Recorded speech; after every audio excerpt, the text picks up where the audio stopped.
ఇక్కడ ఉన్నటువంటి ప్రజలు ఏ విధంగా ఇబ్బంది పడుతూ ఉన్నారు? ఎందుకంటే నిత్యం ఇక్కడ చెత్త తీసుకొచ్చి సిటీలో ఉన్నటువంటి చెత్త అంతా తీసుకొచ్చి ఇక్కడ పేరుస్తూ ఉంటారు. అట్లాంటి సమయంలో మీకు ఏమైనా ఇబ్బందులు ఎదుర్కొంటున్నారా? ఎదుర్కొంటున్నాం సార్, ఇబ్బందులు ఎదుర్కొంటున్నాం. ఇక్కడ ఒక 30 ఏళ్ళ కింద మాకు ఒడ్డర సంఘం కింద కోరి ఉండే. ఆ కోరిలో ఇంత కంకార గనెట్టి కొట్టుకుంటుంది. అది మొత్తం ఎప్పుడైతే ఈ ప్రభుత్వం వచ్చిందో మొత్తం ఆ చెత్త లోపల వచ్చి ఏం కాదు మెల్లమెల్ల మొత్తం వీకేసి మొత్తం ఈ జవహర్ నగర్ డంపింగ్ అంటే మన హైదరాబాద్ పెద్ద డంపింగ్ ఇది. ఇక్కడ మా దాదాపుగా ఒక 1000 కుటుంబాలు మావి. మేమంతా పిల్లలు తల్లం అంతా అప్పుడు రాయి కొట్టుకుంటుంది, గనేడు కంకర కొట్టుకున్నాక మొత్తం బంద్ అయిపోయినాయి. బంద్ అయిపోయాక ఇప్పుడు ఆర్డర్ తీసుకున్నాక బస్సులు పిరి అయిపోయినాయి. ఆ బస్సులు పిరి వల్ల ఆర్డర్లు అందరూ ఎదురు. ఇక్కడ మా భార్యలు ఇండ్ల పని కూతురు, ఏందమ్మా మీతో అట్లా వస్తుంది వాసన అంటే ఆ చెత్త వాసన. అమ్మ చెత్త జవహర్ నగర్లో చెత్త వస్తుంది కదా, ఆ వాసన వస్తుంది, ఆ వాసన కంపు తట్టుకోలేము అమ్మా ఏమంటే సరే అని ఆలుడికి మస్తు ఇండ్ల పని పెట్టుకున్నారు. ఆడవిళ్ళకు చాలా ఇబ్బంది పెడుతున్నారు సార్.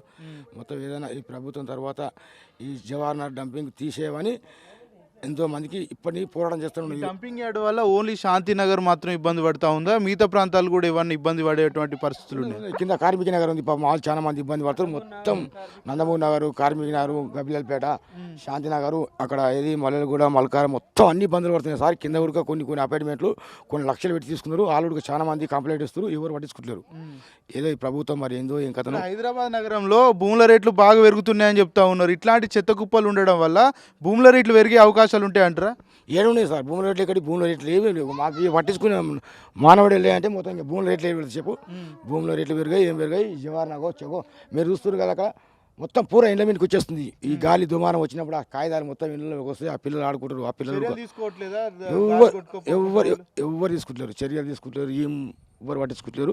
ఇంకా లోపల మాట్లాడుకుంటారు, ఏం చేసుకుంటారు, ఏం కథను ఎవ్వరు ఏం పట్టించుకుంటారు. వాటర్ ఎట్లా ఉంటున్నాయి ఇక్కడ గ్రౌండ్ లెవెల్? వాటర్ ఇక్కడ మొత్తం బోర్ వేస్తే నల్లగా వస్తాయి నీళ్ళు మొత్తం. మొత్తం ఇంకా అక్కడ పైకి వెళ్ళి అది పెట్టి కదా భగీరథ మిషన్, దాని వల్లనే కొంచెం ఆ నీళ్ళే వాడుకుంటున్నాం, గదే తింటున్నాం. బోర్ వాటర్ లేదు, బోర్ వేస్తే మొత్తం అవే ఎర్రగా వస్తాయి నీళ్ళు మొత్తం. చాలా మంది పిల్లలు, మా అబ్బాయి అయితే ఇప్పుడు 13 ఏళ్ళు పడిపోయి కాలు చేతి పడిపోయి ఈ వాసన వల్ల మా అబ్బాయి ఓ ఇంటి నుండి చూపిస్తా లేవాడు కూర్చోడు నడవాడు పడిపోయి చాలా రోజులు అయిపోయాయి. 13 ఏళ్ళు బస్తీ వాళ్ళంతా తెలుసు, మంచిగా ఆడుకుంటున్నావు స్కూల్ పోతున్నాయి. ఎప్పుడైతే ఇక్కడ వచ్చినో నేను ఇక్కడ ఎప్పుడు 1998 వచ్చిన ఇక్కడికి. అప్పటి నుంచి ఇంకా మా బాబు 5 సంవత్సరాలు మంచి చదువుకున్నాడు, పడిపోయాడు. అంటే ప్రభుత్వం ఏం చేస్తే మీకు బాగా జరిగేటువంటి అవకాశం ఉంటాయి? ప్రభుత్వం ఏం చేయాలంటే ఇప్పుడు మా పొట్టలు కూర్చి సార్ మీద కంకర గనెడి కొట్టుకుంటున్నాం. మా మొత్తం కోరి బొంజి బూడ్చేసిరు, మొత్తం అంతా చెత్త పోసి మొత్తం ఎంత మంచి రాజకీయ నాయకులు అంతా కమిట్ అయ్యి మొత్తం లోపల ఏం మాట్లాడుకున్నారు ఏం కథను అంత సభలో చేసి మొత్తం ఇండ్ల మీదకి వస్తుంది చెత్త, మొత్తం ఇండ్ల మీదకి వస్తుంది. మీ ఊరికి ఏమి చెప్పుకోకపోతున్నాం. డంపింగ్ తీసేసి మళ్ళీ అంటాడు మీకు డబల్ బెడ్రూమ్ కట్టిస్తా, అది కట్టిస్తా, ఇది కట్టిస్తా, అది లేదు ఇది లేదు. గదే ఇక 20 ఏళ్ళ నుంచి ఉన్నందుకు ఎవరు మన సర్పంచ్ ఎవరు జోజయ్య పాపం చనిపోయాడు. ఆయన జాగా అంతా వచ్చి మాకు తలకింత 80 గదాలు 60 గదాలు ఇచ్చిండు. దీనిలో ఉన్నాం 30 ఏళ్ళ నుంచి మేము ఇక్కడనే పోతున్నాం సార్, ఇక్కడనే పోతున్నాం. మమ్మల్ని పట్టించుకున్నాం. మరికొంతమంది స్థానికులు ఉన్నారు, మాట్లాడించే ప్రయత్నం చేద్దాం. చెప్పండి, ఈ ప్రాంతంలో అక్కడ ఏదైతే డంపింగ్ యార్డ్ ఉండడం వల్ల ఏమైనా ఇబ్బందులు లేవనెత్తున్నాయి? ఇక్కడ చాలా ఇబ్బంది అవుతుంది అన్న. ఇబ్బంది వాసన, చిన్నపిల్లలకు అవి దోమలు కరుస్తున్నాయి, ఈగలు ప్రాబ్లము, చాలా ప్రాబ్లం ఉంది ఇక్కడ. వాసన ఎవరికి నిద్ర రాదు, ఎవరైనా రావాలంటే రారు, పోవాలంటే పోరు.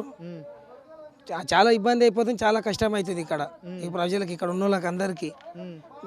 చాలా మందికి రోగాలు వచ్చినాయి, చాలా మంది ముసలి కూడా రోగాలు వచ్చి పడిపోయారు. గల్లీలు ఉండరు, కావాలంటే చూపిస్తా. అంటే ఎన్ని రోగాలు వస్తున్నాయి కదా, ప్రభుత్వం ఎందుకు పట్టించుకోవట్లేదు? డంపింగ్ యార్డ్ సంబంధించినటువంటి చర్యలు ఎందుకు తీసుకోవట్లేదు? వాళ్ళు పట్టించుకుంటలేరు అన్న. ఇంతమందిని అడిగినా పట్టించుకుంటలేదు. తీసేస్తాం, ఎప్పుడు అడిగినా తీసేస్తాం అంటారు కానీ పట్టించుకుంటలేరు వాళ్ళు. ఎప్పుడైనా ఒక 2 సంవత్సరానికి తీసేస్తామంటారు కానీ ఎవరు పట్టించుకోరు. గతంలో ర్యాంకింగ్ కంపెనీ కూడా ఇక్కడ హాస్పిటల్ పెడతామని చెప్పారు. వాళ్ళు ఏమన్నా హాస్పిటల్ పెట్టే ప్రయత్నం ఏమైనా చేశారు? ఎవరు ఏం చేయలే అన్న, ఏ హాస్పిటల్ పెట్టలేరు, ఏమి చేయలేరు. వాళ్ళు పెడతా అంటారు కానీ ఎవరు పెట్టరు, ఏం చెయ్యరు. మాటలు చెప్తారు కానీ ఏది చేసింది లేదు.